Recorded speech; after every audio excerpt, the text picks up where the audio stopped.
Hi students, welcome to part 2 of the discussion I want to have with you, a one-sided discussion of course, but the discussion that I want to have with you about the Cask of Amontillado.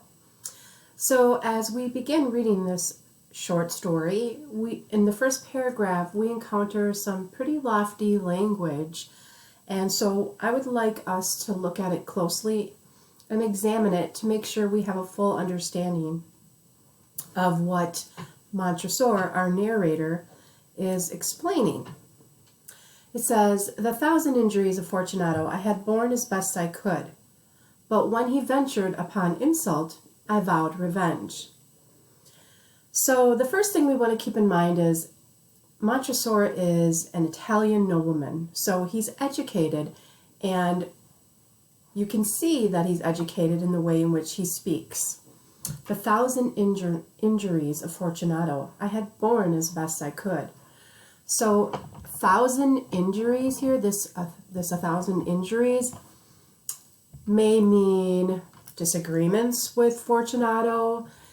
It might mean pet peeves. It might be that things have just been festering and festering. Needling, you might say, Montresor, and he has tried to bear them. When he says I had borne them, he is trying to bear them as long as he could. But when he ventured upon insult, I vowed revenge. Okay? So we need to examine word choice. What is the author's tone? Well, you can see I have some words underlined and highlighted in red. First, Montresor tells us he has had to deal with these numerous injuries. In fact, he says the 1,000 injuries. Could that be hyperbole or exaggeration? It could be. You know, if somebody is angering you to the point where you are completely exhausted by it, at times people exaggerate or hyperbolize. Okay. Another thing I would like to point out, when that insult occurred, it says, I vowed revenge. So the narrator's tone here is very determined. If I were to think about tone, I would say it's very determined and also probably emotionally exhausted, because he's telling us that, you know, he has taken these injuries to the point of no return. He can't handle it anymore.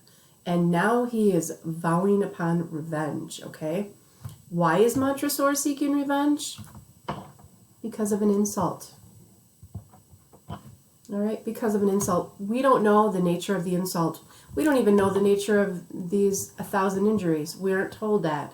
Montresor is not giving us that information. We just know that he has bared these injuries and cannot put up with it any longer. Okay, and the tipping point for Montresor was when Fortunato insulted him. Okay, it could have been an insult dealing with wine. Perhaps they had a disagreement about wine. Perhaps they had a disagreement about a book. We have no idea. But we do know that Montresor is a noble Italian man, and Fortunato, as we encounter him in the short story, is equally just as noble. So that's what we want to keep in mind. So that's sort of, in a nutshell, helping you understand at least these first 2 sentences. I'm going to move on to the next portion. So the next thing, and actually I'm going to quickly go back. I want to point out one more thing. I'm sorry. I want to point out one more thing. It says, we're seeing the pronoun I here. And if you recall, the first video I talked about point of view. So I want you to think about, when we see the pronoun I, what point of view is that? Okay, is it first person? So is Montresor telling us a story based on his own personal experience, or is it second person? Is it third person? Is he an outside observer? You need to think about that. And we'll talk more about that in class. Okay, so moving on. to the next slide. You, who so well know the nature of my soul, will not suppose, however, that I gave utterance to a threat. Who is the narrator speaking to? Well, this happens to be the only portion in this short story where we see you. And when we see you, we know that this is second person point of view. However, I just want to make very clear that this short story is not written in second person point of view, but this is the only time that we're going to see it. So we know that Montresor is talking to somebody, and it's somebody who knows the very nature of his soul, or the very nature of his heart, his beliefs and his values, and what he holds and values important. Okay, we don't know who it is, but it's somebody who knows him well. Could it be perhaps a priest or somebody that he speaks to? A confidant that he, a very, very good, dear friend? Could be, or it could be a priest in confessional. Who knows? We don't know. Once again, we don't know. Okay, so we can only make some inferences. And whoever this person is, it's somebody who knows the very nature of his soul.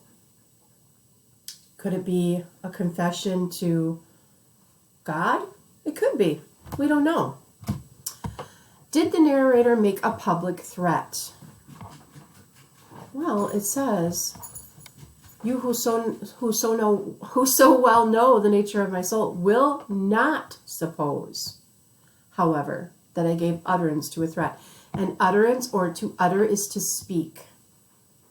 And Montresor says, will not suppose. So do not suppose that I uttered this. So no, this threat was not made public. Okay?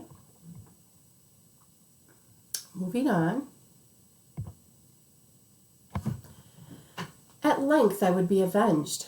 This was a point definitively settled, but the very definitiveness with which it was resolved precluded the idea of risk. I must not only punish, but punish with impunity. So the first question says, is Montresor in a hurry to seek revenge? Well, let's look at the word choice. And remember, Montresor is a noble Italian man, so he uses this lofty or this very educated language. He's saying, at length I would be avenged. So if you think about something like at length, visually, he's going to wait it out, okay? He's going to take his time. He'll bide his time. It doesn't necessarily have to happen immediately.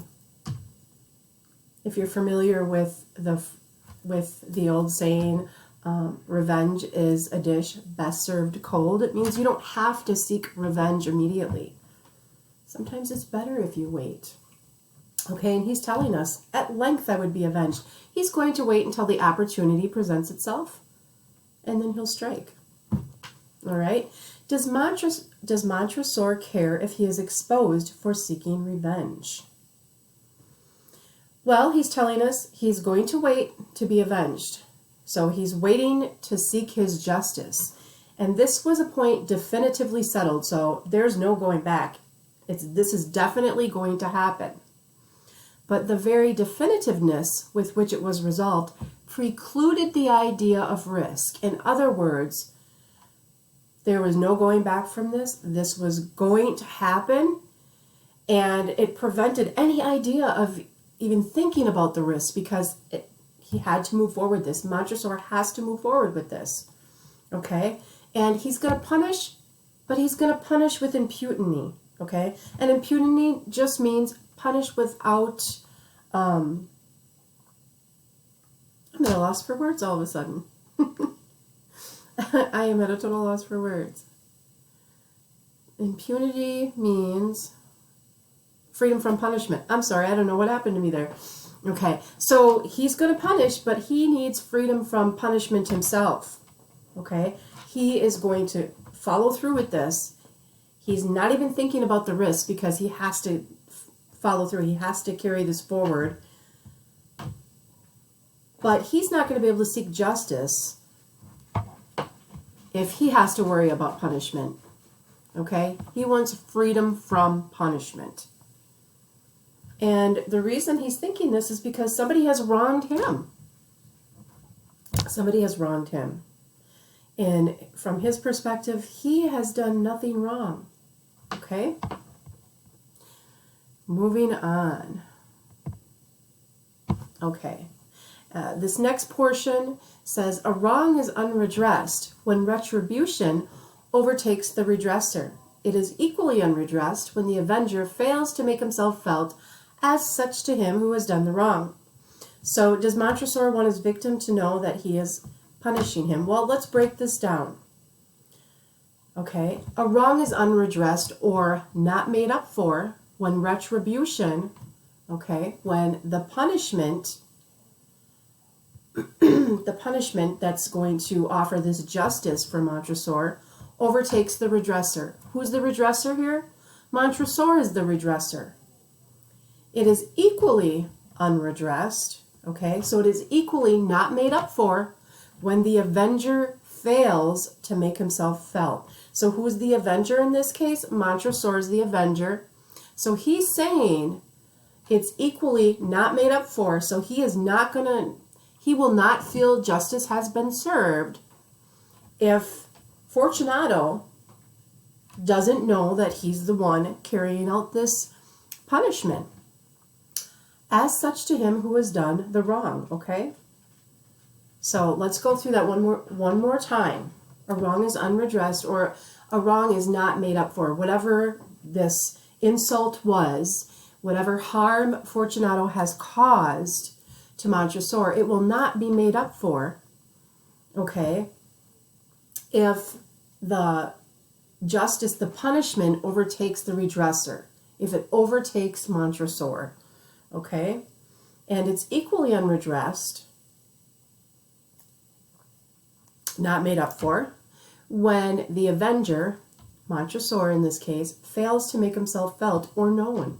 Okay, so if Montresor fails to make himself known to Fortunato when he's carrying this justice out, then it's all for naught. Okay, it's all for naught. So does Montresor want his victim to know that he is punishing him? Yes, he does. He certainly wants him to know that. Because if that doesn't occur, then he feels like justice really has not been served. Okay? So hopefully that helped you understand that first opening paragraph. I know that it can be difficult to understand. So breaking it down, going through it slowly, should really give you a firm understanding of it. And if you're still questioning, feel free to contact your teacher, whoever is your teacher for your section, via email, or schedule a Teams appointment. If you want to have a little mini lesson, you have those options available to you. Thanks for listening.